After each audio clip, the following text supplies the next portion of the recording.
On this week's episode of Ride the Lightning, the Tesla unofficial podcast, coronavirus is having far-reaching effects, and despite Tesla's best efforts, they are not excluded.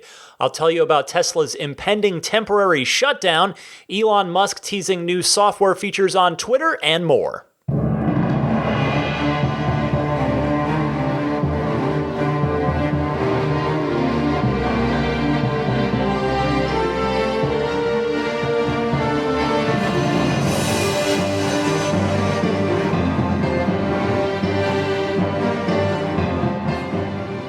What's happening, friends? Welcome to the palindromatic episode 242 of Ride the Lightning, the Tesla unofficial podcast. This one for March 22nd, 2020. Spring is officially here. That's some good news.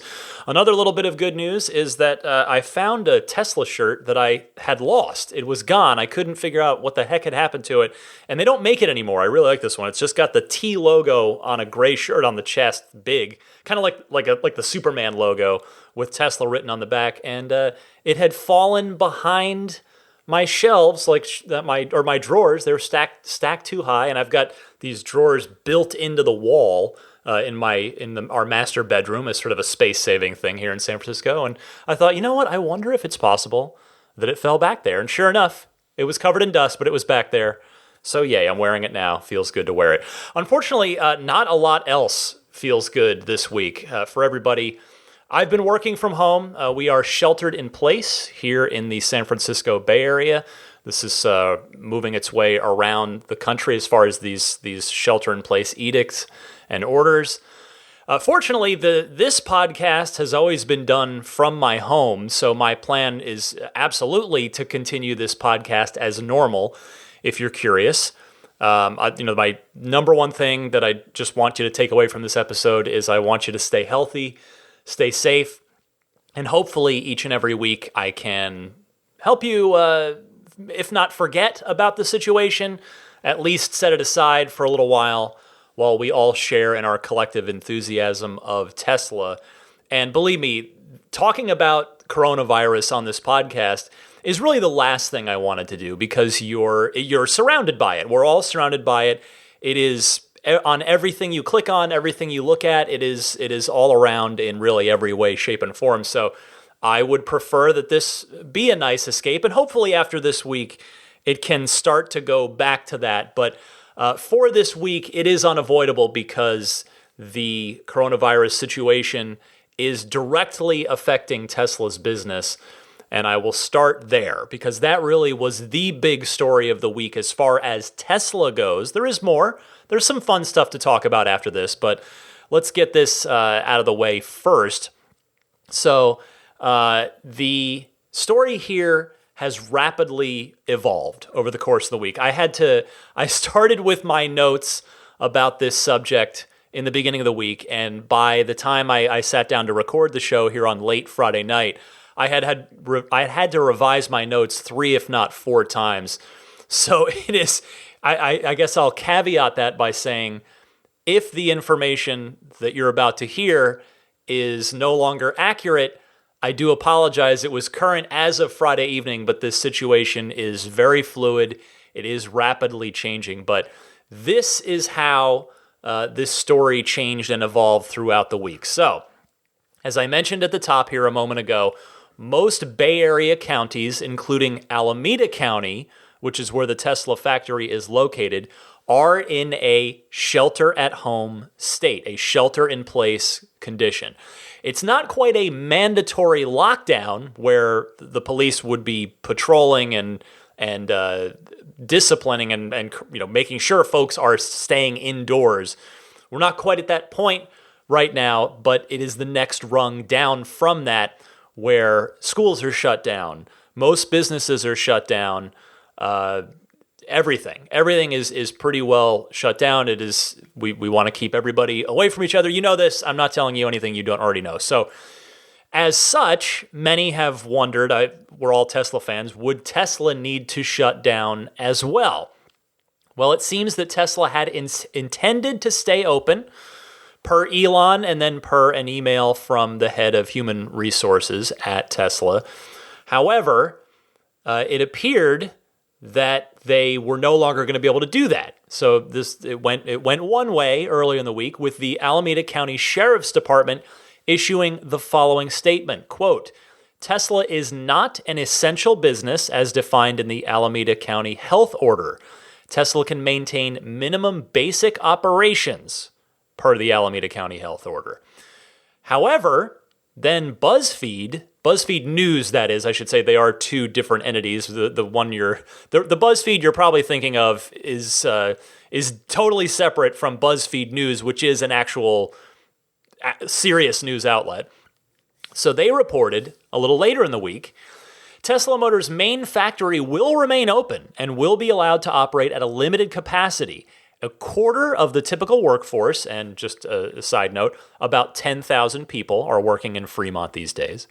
Quote, they assured me in a phone call to do a step-down reduction from about 10,000 to 2,500 people, said Sergeant Ray Kelly, a public information officer with the Alameda County Sheriff's Office.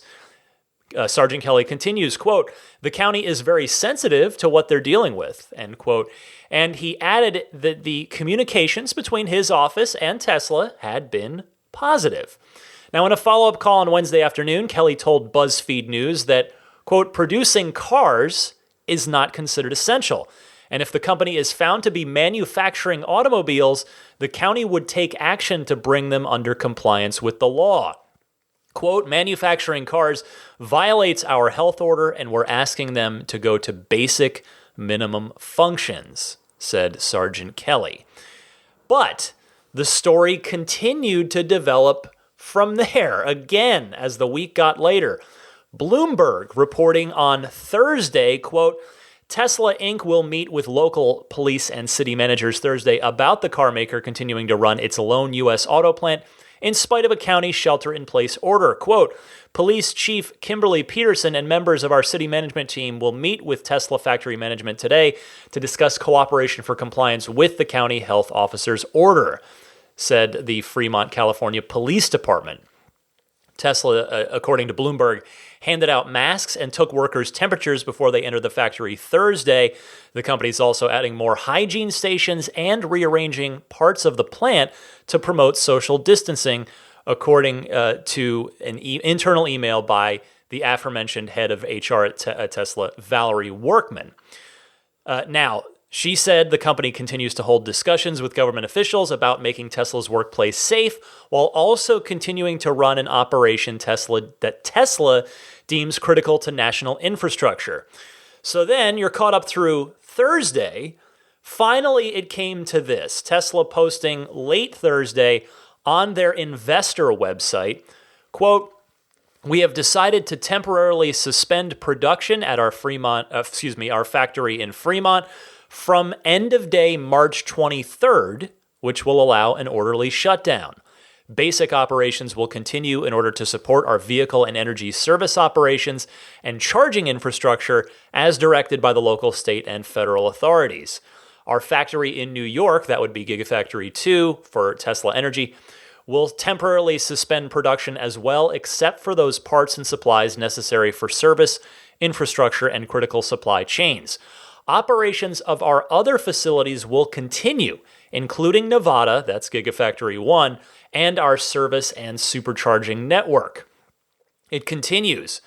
Tesla saying, in many locations, we are in the process of implementing touchless deliveries, so customers can continue to take delivery of their vehicle in a seamless and safe way.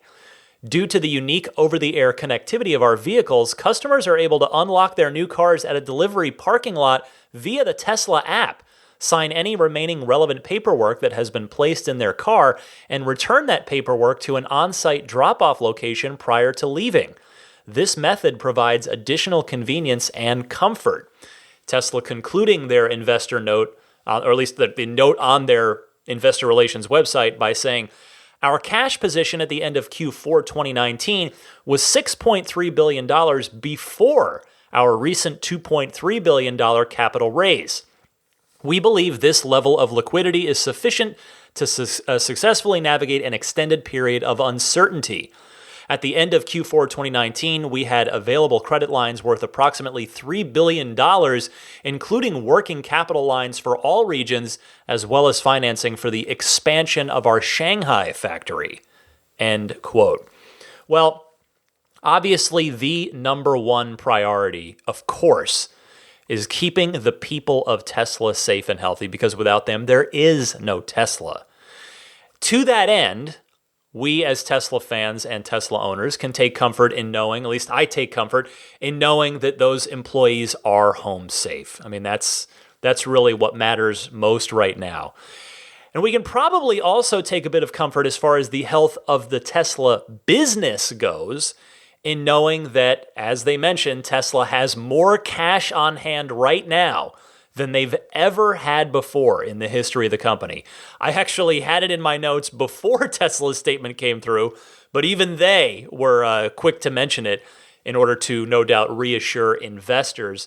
The $6.3 billion plus the additional $2.3 billion after that last stock raise, which, by the way, was just 1 month ago, exactly a month ago, February 13th, that proved to be very well timed in hindsight. The stock was at $804 that day. And since then, unfortunately, as you're probably very much well aware, the stock market has, I think it's fair to say, tanked, and Tesla stock is going down along with it. When the market closed this week, it closed at $427.53. Still, I mean, let's 10,000 foot view it for a second. Still way up from last year. That's the good news. But obviously well down from almost half of what it was just a month ago. So regardless of how long this interruption in production lasts, Tesla itself and the 57,000 plus total people that Tesla employs around the world are hopefully going to be okay. That's the big thing here. Now, on just a side note, on a very, very unimportant side note related to this story, it is, I think, worth mentioning, just as a little bit of a fun note. Maybe you might interpret this as sad also, but this, just kind of a maybe fun little thing. For those of you who have been lucky enough to take delivery of a Model Y so far, you, my friends, are going to have rock star status in your neighborhood and on the roads for a bit longer than you might have otherwise, since fewer people are going to be able to take delivery. I mean, I'm very curious how many of these quote-unquote touchless deliveries Tesla's going to be able to do. I mean, hopefully a lot, but I just don't know. I mean, Tesla is going to be missing the final week of the quarter's worth of full speed normal car deliveries, when normally it's all hands on deck. People from other disciplines outside of sales and delivery, people from all over the company come and help out at the delivery centers, at the showrooms, to try and get as many cars delivered as possible. Many of you out there have probably done the new owner orientation volunteering. I have done it a few times. In fact, I had signed up. I had planned to be at the San Francisco location at the last weekend of the quarter to assist with the Model Y deliveries. Would have given me a chance to get up close with the Y. And also, again, my favorite thing about doing that new owner orientation volunteering is it is adult Christmas morning. And just seeing people so happy as they're taking delivery of their Tesla I love it. I've talked about it a million times. It makes me so happy with that. So that is no longer going to be possible. Obviously, I have asthma, so that's on a side note. That's what's got me personally a little more anxious and afraid than I might otherwise be. I mean, people of all ages, particularly even young adults on up, are vulnerable, but as this virus gets into your lungs, and though my asthma is mild, it really only kicks in when I get sick. I do not want to contract this thing, and of course, no one does. No one wants to. Some people are not really worried about it, and hopefully they have good reason to not be worried. But yeah, I certainly couldn't risk it. But there won't be anyone delivering cars other than through this paperless, touchless handoff in whatever quantity that Tesla is able to pull it off. Because as you guys know, Tesla typically delivers a pretty substantial percentage of the quarterly deliveries, that a lot of that happens then in that final week. It's always a huge push, all hands on deck, as I said. So we'll see how this last week of the quarter goes. But the most important thing, of course, again, hopefully the entire Tesla team will stay healthy, will stay well, stay healthy, and that Tesla will be able to weather this period of uncertainty and obviously diminished production and diminished resources will with strength and tenacity here. Now, meanwhile, just on a tangentially related note, Elon Musk has offered to have Tesla and SpaceX make ventilators to help make up for the shortage that hospitals are facing. And in fact, New York City Mayor Bill de Blasio has taken Elon up on that offer. They had a public exchange on Twitter to which Elon replied, "Sounds good. We will connect with your team to understand the potential needs." So hopefully some kind of good from Tesla can come out of this, the greater good beyond just the mission, right? The acceleration of the world's transition to sustainable energy. But unavoidable. This was the story this week. And in fact, I wonder how much I'm going to have to talk about over the next 2-3 shows as Tesla is shut down. Typically, there's always something, but we'll see what happens. I'll be here for you, though. That's that much I can promise. Okay, let's move on to some happier topics. Elon did take to Twitter to tease and talk about some new features that might be on the way. And of course, user requested. He responded to people as he tends to do. First, Elon was asked about a long requested feature. Can we review Sentry Mode videos in the car off of the USB drive? To which Elon replied, "We'll discuss with the team." No promise there, obviously. He just said they'll discuss it, but that probably bodes well. Now, if you remember way back when Sentry Mode first rolled out, Elon had said that feature would evolve over time, and I think this being looking at the videos while you're still in the car on the touchscreen, that is the natural next step of this. And if we can get to that, hopefully the phase after that would be being able to take a live look at your car or from your car through any of the cameras via the Tesla app. So that would be cool. I'm dreaming a little bit. I don't know how realistic that is with bandwidth and what have you, but hopefully that is something that can happen. But in the meantime, it seems Elon will be reviewing the idea of looking at the Sentry Mode videos from your car. I'm going to optimistically say that Elon saying we'll discuss with team means it's now on his radar, and if someone on the team says yes, we can do this, then he's going to tell them to get it done. So we'll see. Maybe that'll be a feature we can look forward to later this year. Now, speaking of features that were confirmed as in the works a while back, there's this. Elon was tweeted with, "Cars should have saved driver preferences linked to profiles on their phones so that when they connect their Bluetooth, the seat mirrors and temperature control adjust automatically to the driver's saved preference. Can you make this happen?" To which Elon replied, "A more definitive coming soon." So love to see that. That is a cool, smart feature that Teslas are uniquely capable of that will make multi-driver households, I think especially multi-driver households, really happy. Next, the 12-volt battery that the Teslas all have. It's an occasional problem for some folks. It's the standard kind of regular style car battery that's separate from the main battery. It powers accessories such as the headlights. If you have been listening fairly recently, you heard me talk when I picked up my car from my Hardware 3 upgrade. I got in the car to leave, and I got a warning, hey, 12-volt battery is going to need servicing soon, because the car, having just sat for many, many, many hours as the firmware update attempted repeatedly, that killed my 12-volt battery, and thankfully I was able to get it replaced under warranty right on site before I left the Tesla service center. So this is a thing that has affected folks from time to time. Anyway, Elon was asked, can anything be done via software to show the health of the 12-volt over time and provide better warning to its eventual failure? To which Elon replied, yes. So we should look forward to that coming to presumably the Tesla app, or maybe just in the car on the screen itself at some point. Now, there was a rumor a while ago that the Model Y might find a way to eliminate the 12-volt battery altogether.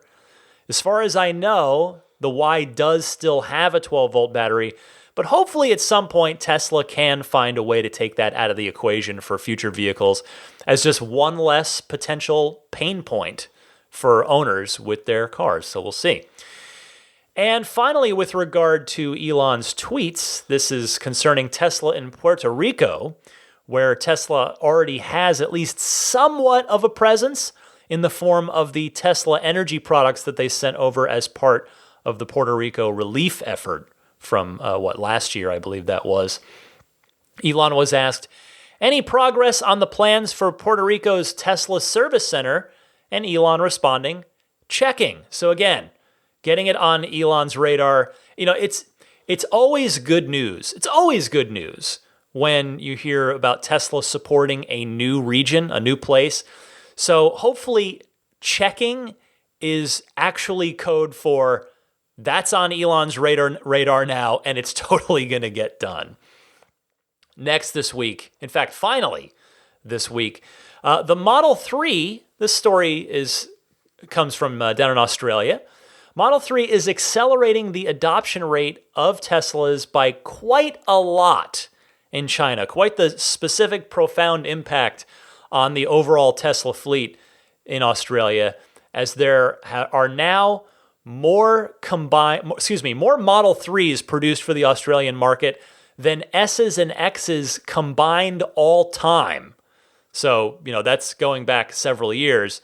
This story comes via The Driven, and they write, according to an analysis, there have been a total of 4,180 Tesla Model 3s made for the Australian market to date, and 818 made for New Zealand.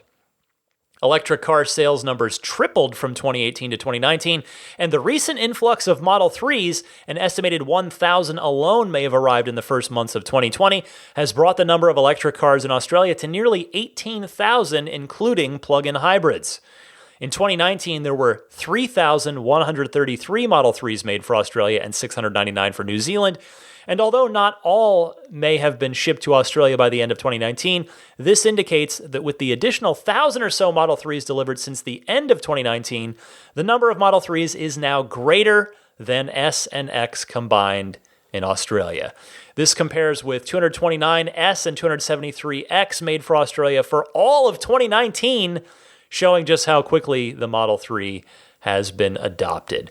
Well, this is really, really cool to see. I love it.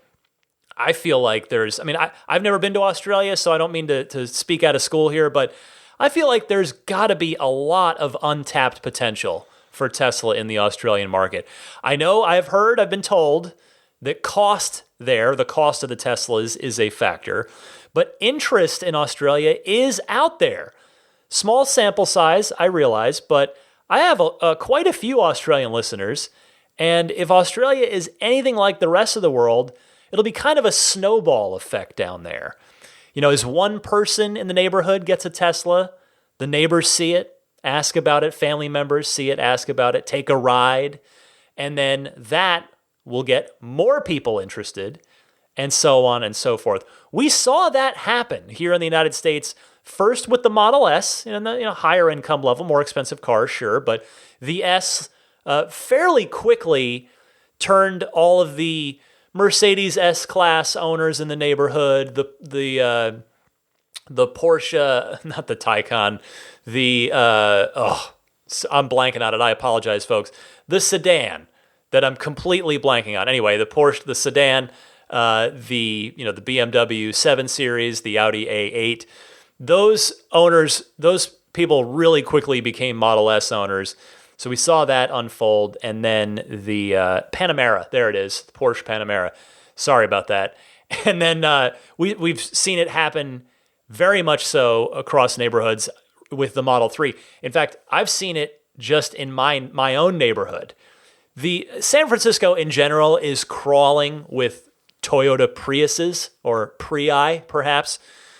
they're a fairly small, reasonably priced, very highly economical car. So they're fairly well fit for a city like San Francisco.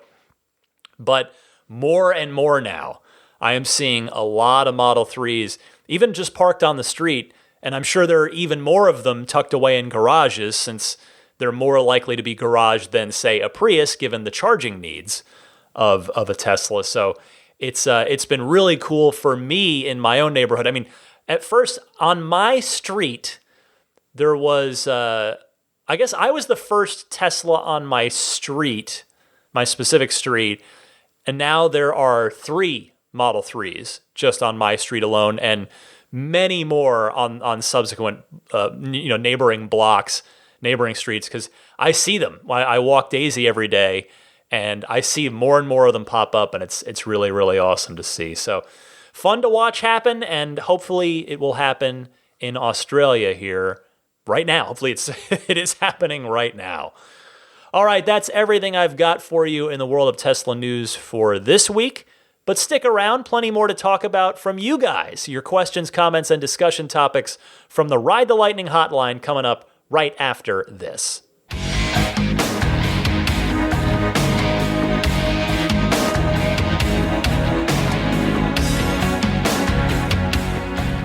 As promised, it's time for the Ride the Lightning hotline, and I welcome and encourage your calls. If you want to talk about some Tesla anything, questions, comments, discussion topics, send them my way. One of 2 easy ways you can call in. Either way you choose, please try to keep your call to 90 seconds or less. That's a minute and a half, so that I can get to as many calls per episode as possible.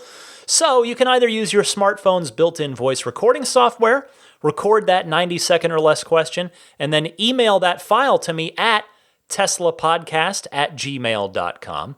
Or you can call and leave a message anytime on the Ride the Lightning hotline. That number is toll-free, and you can Skype or call it at 1-888-989-8752. That's 1-888-989-TSLA. And hey, if you know someone special with an upcoming birthday, anniversary, graduation, or some other special occasion, you can give them a unique gift of recorded voices from friends and family telling them why they're special. The recordings can be podcasted or put onto a keepsake. Visit lifeonrecord.com to learn more. Joey from Columbus is up first, and he's waiting for a Model Y. Go ahead, Joey. Hi, Ryan. This is Joey from Columbus, Ohio, and I have been listening to you since probably the Elon Musk interview, but started to go back and listen to some of the previous ones, and I'm anxiously awaiting the Model Y delivery. And my question may be a silly one, but I know that you keep really good care of your car, and I'm wondering about car washes. And I'd like to, keep mine as clean as possible. And of course, here in Ohio, I can do it during the summer. But what do I do the rest of the year? I've heard rumors that you can't use certain types of car washes, and I just wanted to know, what kind of car wash is the best to keep everything clean. Thank you for all the work that you put into the podcast, as well as sharing your information. I also have used some of your, tips to even do things like the Pure Tesla Century Mode drive, as well as I'm looking forward to ordering some other stuff and accessories for my future Model Y that will hopefully be here very soon. So thank you again for your work, and hope you can help out. Joey, welcome to the podcast, and hey, thank you for the kind words. So this is not a silly question at all. There are a number of quote-unquote right ways to clean your car, but with regard to your specific winter question, my climate, I don't have that issue here in California, so I admit I'm probably not the best person to speak to on this, but I've heard from plenty of listeners over the years who have had good luck using waterless car wash products. That's a recommendation I've gotten over and over again from people. There are plenty of brands, plenty of ones you can get, So I will leave it to you to choose your preferred one. I mean, I went ahead, I Googled best waterless car wash products to see what would pop up. And you'll see a pretty good list there. Meguiar's, Chemical Guys, probably some brands you've heard of, maybe some you haven't. Just make sure that my one piece of advice here, make sure you've got plenty, and I do mean plenty, of soft microfiber towels. And you're going to need them because you don't want to use each microfiber towel on more than one panel of the car. You don't want to pick up any little bits of grime from one panel and drag them across the paint on the rest of the car. So that's why you need a lot of clean microfiber towels there. And also, this may seem obvious, but at the risk of stating the obvious, definitely use separate towels on the wheels as well from each wheel. Don't use anything from the car. So hope that helps. Thanks so much, Joey. I hope you get your Model Y very soon. Nick from Michigan is up next, has a Cybertruck reservation. Let's see if I can help him out. Nick, you're on the air. Hey Ryan, this is Nick from Michigan. I have a couple questions for you today. I have a deposit on a dual motor Cybertruck. Really looking forward to that. I am super excited. So the first question I have actually is in regards to Tesla in Michigan. I heard rumors that there was a store possibly coming to Plymouth, Michigan, and I'm wondering if that might also be including service centers, and if so, if you think that one of those stores and or service centers might be open by the time Cybertrucks are being delivered in late next year, early the following. And the second question I have for you is that one of the reasons that I really like the Cybertruck would be that I could tow, project cars or bikes or track cars, whatever. And I really love the idea of the autopilot for longer trips. So my question to you is, do we know how autopilot works with trailers now, and or if it does not work with trailers now, if that's going to be a feature that will be coming out with the Cybertruck? I would love to be able to make towing that much simpler with all the advantages that autopilot offers. All right. Well, thank you, Ryan. Hi, Nick. Good questions here. And on that last one, I admit I've never thought about it before, and so I had to go and look it up. The Model X is the current tow-capable Tesla, officially speaking. And when you connect a trailer to it with the electrical, it disables autopilot. Now, it's anyone's guess as to whether or not this is going to be changed moving forward as Tesla introduces more tow-capable vehicles into the fleet, such as the Model Y and the Cybertruck. We know autopilot is going to work with the Tesla Semi truck, for instance. I mean, that's a huge selling point for the Tesla Semi. So that means the autopilot team is working on making autopilot work while towing something. Hopefully then, that knowledge is going to trickle down into the X, the Y, the Cybertruck. As for Michigan, Clarkston is the location of the first Michigan service center. It is open now. That's about 30 miles north of Plymouth, according to my crude Google Maps search. So that is here, that's there now, and thus it's going to be there for you when your Cybertruck is prepping for delivery. Hopefully more locations will also come online in Michigan in the next 2 years, and we'll see what happens. I hope that helps, Nick. Thank you so much. Let me take it back here to San Francisco and talk to Cameron next. Go ahead, Cameron. Hey Ryan, this is Cameron calling from San Francisco, California. I hope it's not too premature to talk about or to ask about the deliveries of the Tesla pickup truck.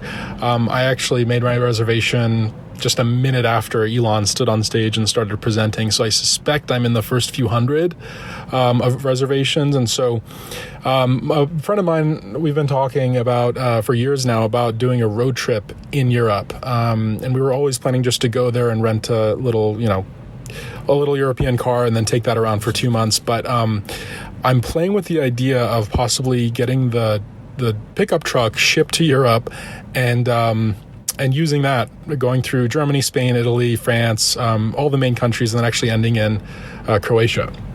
So I was curious if you had any insight onto the logistics of that and the legality of it. I know they are not used to big cars over there, so be curious on your thoughts. Thanks. Bye. Well, Cameron, it's too early to really say much on that front, I'm afraid. It's likely that Tesla will ship the higher margin tri-motor Cybertrucks first, which is what they're doing now with the Performance Model Y, and they've done, by the way, with every car except the Model 3, which didn't introduce the performance version until about a year later. So if you don't have a tri-motor reserved, I would mentally prepare yourself to not be in one of the first batches of Cybertrucks made. I'm not saying it won't happen. I'm just saying mentally prepare yourself for that possibility. Now, as to your European road trip idea, man, that would be incredibly fun. That would be awesome. However, charging could be a real issue. Not an insurmountable one, but the superchargers over there use CCS, and there is not currently a CCS adapter being sold by Tesla. At least I've just looked on the US Tesla site and didn't see one. Now, to your other point, again, not an impossible challenge, but yes, the Cybertruck is huge. That is, if I didn't make that abundantly clear when I did my episode coming right out of the Cybertruck reveal, it is a big vehicle. It made the Model X look small. At one point, there was an X, because they were doing test rides in the X as well for anybody that was interested, and they might have even had a P100DS there too. But at one point, the Cybertruck drove by. I may even have a picture of it somewhere on my phone. The Cybertruck drives by on its test drive route, drives by the X, and it just makes the X look tiny. So the roads in Europe, to the best of my understanding, I've been to Germany and I've been to Ireland. I've not been anywhere else in Europe, but to the best of my understanding, the roads are generally narrower there than they are here in the United States. So driving it and particularly parking it in Europe could be a problem. I mean, I don't want to rain on your awesome road trip idea, but those are obstacles to keep in mind. I hope you can figure out a way to make it work, and I hope your wait for the Cybertruck is a short one. Jeff from Binghamton, New York is up next. Go ahead, Jeff. Hi, Ryan. This is Jeff in Binghamton, New York. I got a question for you. I was wondering if it's getting about time with seeing more people towing trailers with their Model X's and the new Model Y's coming out, and the Cybertruck coming out fairly soon, that Tesla look at creating a extension cord for the supercharger. Now, I understand that we wouldn't be able to run at the full rate with a longer cord from the supercharger, but having one that you can throw in your car while you're towing a trailer might be very useful. What are your thoughts? Jeff, thanks for calling in. Well, this idea has come up before in the Ride the Lightning hotline from the audience, and it's a great idea. That's the thing. I think it makes the most sense for accommodating trailers, honestly. And as you mentioned, it's only going to become more of a necessity with the X already out there. And it's funny, we keep talking about towing on this episode. The Y almost certainly is going to get a towing package at some point, and the Cybertruck being now less than 2 years away. You mentioned reduced charging rate with an extension cord, though, however. I just want to touch on that real quick. I'm no electrician, but I am hopeful that full-speed supercharging will still be possible with an official Tesla extension cord. I mean, maybe V3 supercharging would be more of a challenge in that department, since we know that the V3 supercharging cable is water-cooled, but I don't know. Regardless, I imagine this has got to be a thing that Tesla's working on. I mean, they already have a working prototype of sorts with this in the form of the daisy chain / extension cord combo that the Tesla Semi prototypes use when they stop at superchargers. Thanks for calling in, Jeff. I'm going to go now to Russ in Charlotte. Go ahead, Russ. Hi, Ryan. This is Russ from Charlotte, North Carolina, calling to comment on your remarks about learning to drive your car at speed and how much fun that would be. I can vouch for how much fun that is. I've done about 15 high-performance driving school events. If you search for HPDE for High Performance Driving Event or HPDS for High Performance Driving School online, I'm sure you'll find several of these courses offered in your area. The cost is generally about in the $500 range, I would guesstimate, plus the cost of your brakes, plus the cost of your tires, plus the cost, well, no gasoline for you with an electric car, but you might have trouble finding a place to charge it. A word of caution, though, I had a learning experience in a 2008 Corvette Z06. While taking it around a curve at speed, the back end of the car got away from me, and I had what I refer to as a triple 360 epiphany. The triple 360 refers to the 360-degree turns I did sliding off of the track. The epiphany was that you don't take anything to the track you're not willing to leave there. I was not willing to leave my $40,000 to $50,000 Corvette on the track, so it got driven fairly conservatively the rest of the day. Keep that in mind if you take it to the track, or buy plenty of insurance, but have lots of fun. Thanks for the podcast. Great job. Thanks, Russ. I appreciate you sharing your experience and wisdom on that. I still want to do it someday, but man, it's definitely not cheap. It's something to save up for, plan for someday, I suppose. Though I'm sure it's a ton of fun. I have to wonder if the drag strip is like 70% of the fun for like 5% of the price, and also 5% of the risk, since you're just gunning it in a straight line and you'll still get to well over 100 miles an hour. That I've done once. A bit over a year ago, I went to the drag strip with some other Tesla folks, and I had a great time. I definitely recommend that. I'm not trying to downplay, I'm not trying to poo-poo on track day at all, but I definitely can recommend the drag strip to anybody with a need for speed. Sims Clark is next from South Jersey on this very same topic of performance driving. Go ahead, Sims Clark. Hey Ryan, Sims Clark from South Jersey, second-time caller now.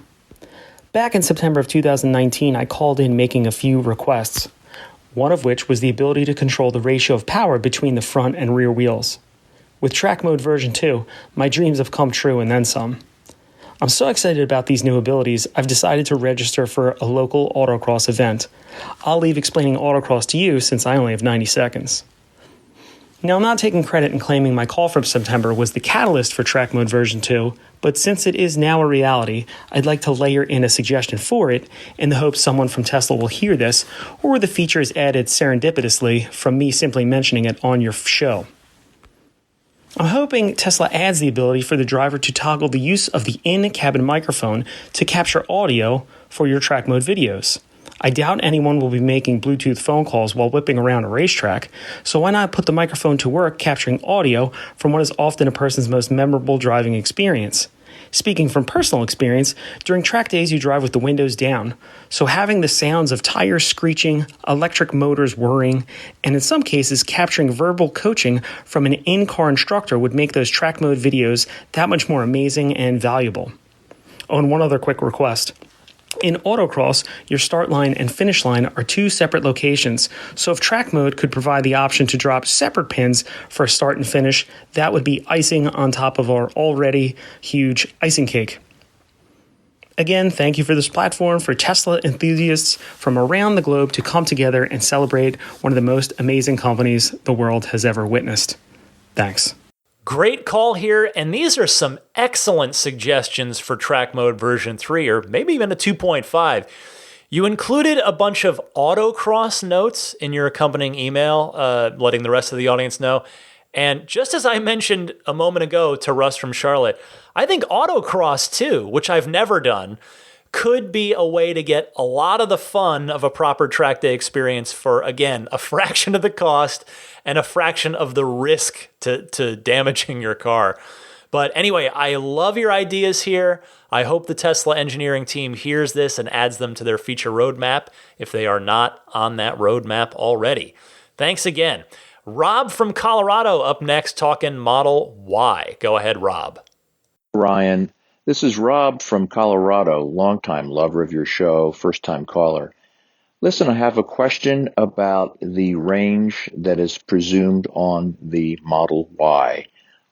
Performance version is 315 miles. And the range on the Model 3 performance version is 322 miles, I believe. So it's a 7-mile difference. So I'm wondering why there's such a small difference, given my understanding that the two vehicles have the same battery, yet the Model Y is several hundred pounds heavier, several inches taller, so the wind resistance would not be as good, I presume, but the mileage difference isn't that great. So I'm wondering if that there's been some updates to the efficiency algorithms or software that the Y is using that hasn't trickled down to the 3 yet, and that in the near future the 3 will get a update that will increase it to a proportionally more reasonable difference, let's say perhaps 345 or 350 mile range. I'm wondering about this because I'm looking at both of these cars, and I'd hate to buy the Y and find out that the 3 then actually has a range that's significantly greater. Any thoughts you have on this would be greatly appreciated. Thanks. Rob, it's great to hear from you. By all accounts thus far, Tesla remains pretty quiet about the Y in general, aside from releasing a couple of tutorial videos about how a couple of the new features like the folding rear seats work. What we know of the Y so far is that it does have new efficiencies built into it, but they're on the hardware side. So it's probably not anything that's going to come down to the 3 via a software update. That said, I think updates will happen on the hardware side for the 3. Last week you heard me talk about the very high probability that the revised center console with the USB-C ports and the wireless charging pad would come over to the 3. But the Y has a heat pump, which helps with cold weather efficiency. It may have battery chemistry changes, and if it does, those are almost certainly going to come over to the 3. The wheels also make a difference, by the way. The 18-inch Aero wheels on the Model 3 are highly efficient. But on the 3, the 19 and 20-inch Sport wheels, not so much. And whereas on the Model Y, the 20-inch induction wheels seem to be reasonably aerodynamic. I mean, just look at them. And then, of course, the 19-inch, the Gemini wheels are pretty reasonably. They're kind of aero-y as well. Those you can get for the Model 3, but they don't come standard. So the wheels make a big difference as well. So all told, though, it's not just the wheels. It's a lot of little things that can make the difference, and we've seen that over time with Tesla, even with the S and the X too, as they've inched closer to 400 miles of range on the S, obviously, and over 350 miles of range on the X. Good luck in your decision. And I'm very sure, this is the good news, you're going to be very happy either way there. Marvin from Bellingham, Washington wants to talk cameras in the car up next. Go ahead, Marvin. Hi, Ryan. This is Marvin Van Horn from Bellingham, Washington. I have a question for you regarding camera displays inside your car. We have 2 cars that have a very nice display using both the front and rear cameras plus some kind of computer-generated display of the car from the top looking down. What it does is gives you a nice orientation of where your vehicle is in relation to other cars in a big parking lot or the white lines that are drawn if there's no other cars around. I've been checking all over, and I haven't seen evidence that the current Tesla cars have a similar display, and we find this very, very helpful. It was both in our Chevy Bolt, Nile totaled, and our Mitsubishi SUV, PHEV, when we park. Any information you have on that would be greatly appreciated. I sent you a couple pictures to help you see what I'm talking about, and appreciate any answers you might have. Thank you. Hi, Marvin. Well, this is one of the single most requested features for Teslas, and unfortunately, it's not in any Tesla, and there's no word on if or when it might happen. The cameras are seemingly there. The processing power is almost definitely there, but we've just got the backup camera with the white guiding lines telling you where the car is going to go. Now, Elon Musk did respond to a tweet fairly recently saying that they would incorporate the repeater cameras, the side repeater cameras, into the backup camera feed when the car's in reverse, but nothing about a top-down 360-degree view that so many people have said that they would like to see that other cars have. Hopefully Tesla addresses this at some point, but for now, it's not there. Sorry I don't have better news for you, but I definitely appreciate your call. 2 more calls this week. Jason from Cincinnati is up next. Let's hear what he has to say. Go ahead, Jason. Hey, Ryan. Jason from Cincinnati here. Hey, I'm one of the surge of new subscribers you received after the Cybertruck announcements. Just wanted to say thanks for the great podcast. Anyways, I don't own a Tesla now, and I'm curious about what the purchase and delivery experience is going to be like as the Cybertruck gets closer to launch. Specifically about information that Tesla sends to people with pre-orders, just informing them on what's going to happen and when it's going to happen. On a recent podcast, you mentioned that Model Y owners have been starting to receive emails to schedule their delivery dates and start getting their financing in order. And I was just curious if that's the only email that goes out from Tesla once the delivery is imminent, or are there typically a series of communications that go out with a longer runway before delivery so that we have more time to start setting expectations and getting our financing in order and whatnot? So anyways, just curious kind of what your thoughts are on how it usually works. Obviously it could change for the Cybertruck, but just kind of curious how it has worked in the past. And that's all I've got. I love the podcast, and thanks for the help. Welcome to the podcast, Jason. I'm going to be honest with you. Tesla makes amazing vehicles. I think most everybody listening to this podcast would agree with that. But their customer communication tends to be less than amazing. The good news is that there's plenty of time between now and the release of the Cybertruck for things to improve in that area. But generally speaking, I think it's reasonable to say that communication tends to be lacking. Not always, but it tends to be lacking, which can be really frustrating when you're trying to spend so much money in a carefully coordinated transaction. My advice for when the time comes would be to check your Tesla account frequently for updates on the status of your vehicle and do your best to remain patient. The thing is, there are scores of great Tesla delivery advisors out there, but to date, there have tended to not be enough of them, and thus they often get overwhelmed and end up not being as communicative as you might like. So I would suggest staying proactive for what you can control and polite and respectful while you're doing that, and stay patient for what you can't control, and hopefully your order and delivery will go smoothly for you when the time comes. Cheers, Jason. Here's Andre from Norway to take us home. Go ahead, Andre.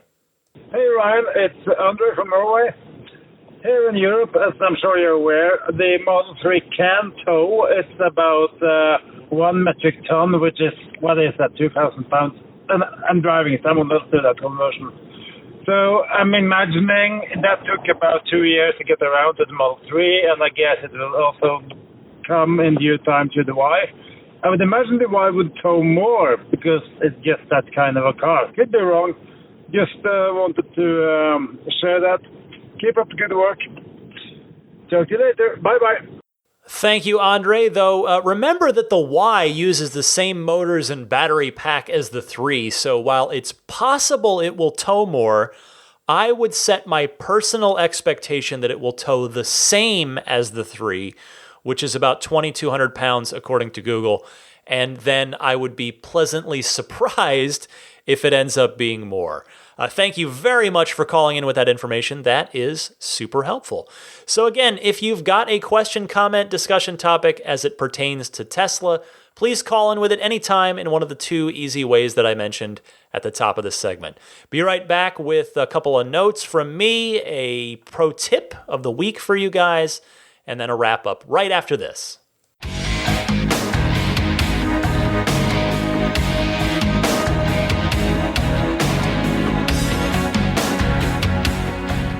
So I watched the season 3 premiere of Westworld on HBO, and I learned that Tesla is alive and well and making helicopters in the future where robots are trying to kill us all. Yeah, if you happen to watch Westworld, take a look for the helicopter. You're going to see them sitting in some very, very familiar looking seats. White Model X second row seats, the sort of, captain seats from the 6-seat configuration. And it works. I mean, it's a futuristic looking seat. First of all, no other car company makes white seats. It's just straight white as far as I know. So, it looks good. It fits right in. But to any Tesla owner, it will jump out at you, or Tesla fan, it will jump out at you right away. So I thought that was pretty cool. And otherwise, yeah, the Spirit of Adventure, my car, it's largely been sitting idle for the past week. I took it out for the first time all week last night because we wanted to support a local business and get takeout, pizza place takeout, where they, you don't have to really interact, and it's social distance and safe and all that stuff. So, and it was worth it. It was real good pizza, but the car, boy, I want to get it out. So I'm hoping maybe over the weekend I can find an excuse. I know we're not, it's tough, right? Because I worry that a lot of other people are going to do the same thing. So I don't want to, because everybody else has been cooped up all week too. But I'd like to get it out for a little solo cruise at one point where I just go out, take a drive, don't even stop, and just come right home. Hope you guys are all holding up well. The pro tip of the week this week, digging back into the archive a little bit, Jonathan from England. It's a navigation system tip. Go ahead, Jonathan. Hello, Ryan. This is Jonathan Hodgetts from England. Here's a pro tip of something I've just discovered after 18 months of driving Tesla, and I've never heard mentioned before. When you're in navigation, if you touch the top line of the instructions, the next turn, it will change the map view from close up to an overview of your entire route. Much better than having to reach to the other side of the map. Hope other Tesla's drivers will find this useful. Bye for now. Hey, Jonathan, this is one of those where I think everyone knows about it, but clearly not. In this case, I'm on the I use this every single day side of the fence, but sometimes on these great pro tip calls, I'm on the other side and somebody calls in with a super useful tip like this, and I had no idea. So in short, I wanted to play this in case others out there aren't aware of it, because it is indeed quite useful. Thank you, Jonathan. And again, a friendly reminder, if you've got a pro tip, something you've figured out about your car, send it in the same way that you can call in for the Ride the Lightning hotline. Send those pro tips of the week in, and I'll play one each and every week. All right, before I get out of here, let me hit the road. I want to first mention my Patreon. It's things are getting strange out there. My intention, again, is to absolutely keep the show going. That is always my goal, and I've been able to keep it going for, 242 straight weeks, to the best of my recollection. So if you see fit to support me, I would greatly, greatly appreciate it, because now more than ever, it matters. Patreon is the place to do that. You can find out all the information on my Patreon page, which is patreon.com/Tesla podcast. Patreon spelled Patreon. Patreon's a very big service, very secure, very safe, used by creators around the world, from musicians to authors to poets to everybody. Any creative outlet you can think of. Podcasters, obviously, are on there as well. Meanwhile, AbstractOcean.com having a cool sale on vinyl products. Those would be their center console wraps. So don't miss those, and then not only take advantage of that sale, but stack the discount code from this podcast on top of that. RTL Podcast is the coupon code to enter at checkout to get 15% off of your first order. In addition to those vinyl wraps for your center console, they've got the tempered glass screen protectors for Model 3. They've got the lighting kits, which are hugely popular as well. Go check it all out, abstractocean.com. Meanwhile, Immaculate Reflections, my friend Jeff over there, holding it down, doing work, and he's got availability. So that's the thing. If you are taking delivery, or you're in the Bay Area, you want to, this could be a good time to have any detail work that you've been thinking about having done.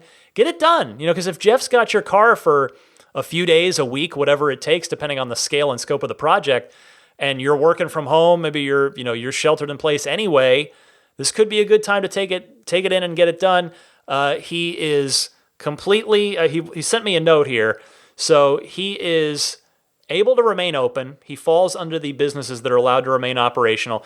And he is also now doing things with 100% social distancing from drop-off to pickup and payment, zero physical contact, in addition to everything I talked about last week. So he's mentioning too, since he's got immediate availability, he'll negotiate a little discount there for you. I think he's still running the $100 off. I'm not sure if he's doing anything on top of that for listeners of this show. So get in touch, reach out if your car is in need of some beautification. Whether, it doesn't have to be a ceramic coating or a paint correction or a paint protection film.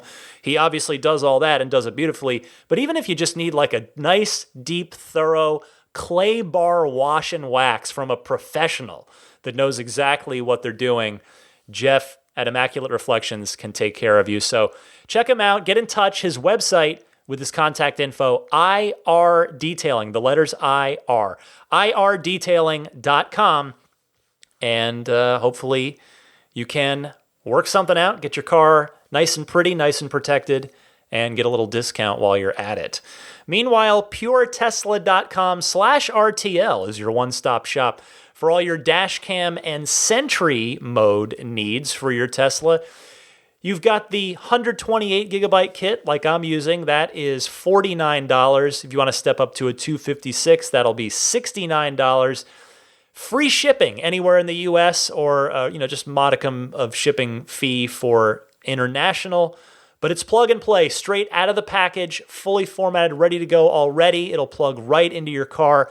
No problem. It's going to be a lot more reliable than the traditional USB drive because it's reading and writing to a micro SD card, which is designed for that exact thing. So puretesla.com/RTL. Visit that if that is of interest to you. And then there's Jada. Jada is running a sale again as well. This is great to see because if you've got a Model 3, you want to get a wireless charging pad, well, now there's a nice little $20 off code for that. So to take it from $100 down to $80. So it's the code for that's JadaPad, all one word, JEDAPAD. JadaPad for $20 off the wireless phone charging pad. $10 off the USB hub with that cool magnetized dummy door in the back to hide your Sentry mode dash cam kit behind. The discount code for that is JadaHub, all one word. Or if you want both, you can get, so it's $20 off, $10 off. But if you buy both, it's $40 off. And it's Jada Bundle, all one word is the discount code there. Please use my referral link if you do want to take advantage of those offers and go use those discount codes and place the order. My link is getjada.com. Again, Jada spelled Jeda. Getjada.com/REF/8. I would be very grateful if you would do that. If you're already subscribing to the podcast, great. You don't have to do anything else as far as making sure the show finds you on its own without you having to do anything each and every week. But if you haven't subscribed already, why not do so? Because it's totally free. And as I just mentioned, the show will be it will come right to you. It will come knock on your door politely each and every week rather than you having to remember to go out and get it. You can subscribe on pretty much all the major podcast services. That includes Apple Podcasts, Google Podcasts, Stitcher, Spotify, TuneIn, that's in your Tesla, by the way. You can get the show in your Tesla. And then on YouTube as well. Just audio feed only, but if you prefer to listen on YouTube, just search for my channel, Ride the Lightning Tesla Podcast. Just type that into the YouTube search, and you should find me nice and easy right there. That will about wrap it up. Again, I hope all of you are staying healthy, staying safe. These are strange times.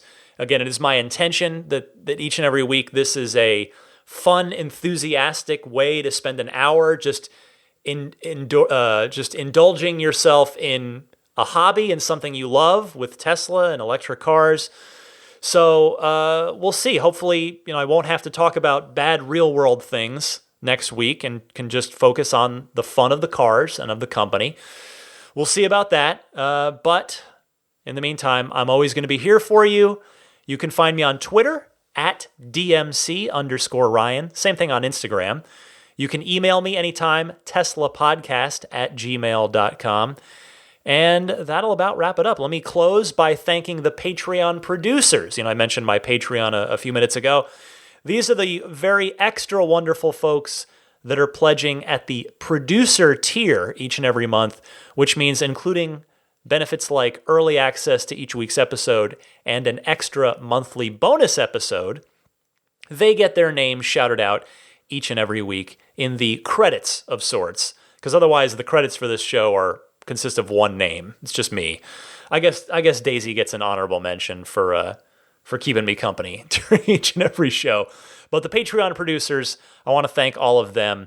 Pete White, Wolfgang Obergen, George Cassiopo, David Brander, Jonathan Wales, Alexi Heft, Logan Willis, Michael Lester, Robert Miracle, Jason Chalukas, Joe Edgel, Tim Hyde, Lawton from Chicago, Peter Chalet, Rome Strack, David Vakil, Ulrich Lassa, Luke A., Eric Randolph, David Nondahl, Jerry and Mary Smith, Brian Hope, Bill Royko, Lyle Austin, Joel Sapp, Dorian Steve Guberman, Michael Waddle, Daniel Grummer, Jeremy, Tesla Owners Taiwan, Jeremy Harris, Rob Brewer, Ron Lee, Chris Konesnik, John Cody, Matthew Wright, Charlie Gillespie, Kaz Barnes, Neil Weaver, David Perella, Sunil Joseph, Dennis Peak, Scott Gillis, Will Stedman, Evitricity UK, Stig Mickey Jensen, Jeff Angwin, Chase Cabanillas, Richard Folkers, Matt Kalin, Trenton from Myrtle Beach, Lisa Kaz, the Lydia family, Michael Regal, Mark Eversole, Ish, and Ramy from TeslaProTips.com. Thanks to each and every one of you. I do sincerely appreciate your support now more than ever. For a sleeping Daisy the Boxer puppy, I'm Ryan McCaffrey. This was Ride the Lightning episode 242. Yes, it was a palindrome. We get one of those every, 11 or so episodes. Good stuff. All right, I will see you all next week. Happy electric motoring. Stay safe out there, my friends.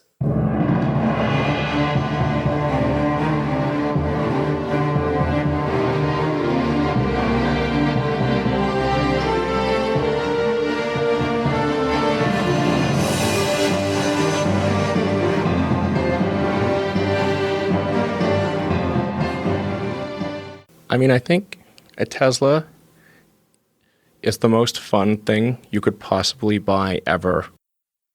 That's what it's meant to be. Our goal is to make it's not exactly a car. It's actually a thing to maximize enjoyment. It's maximum fun.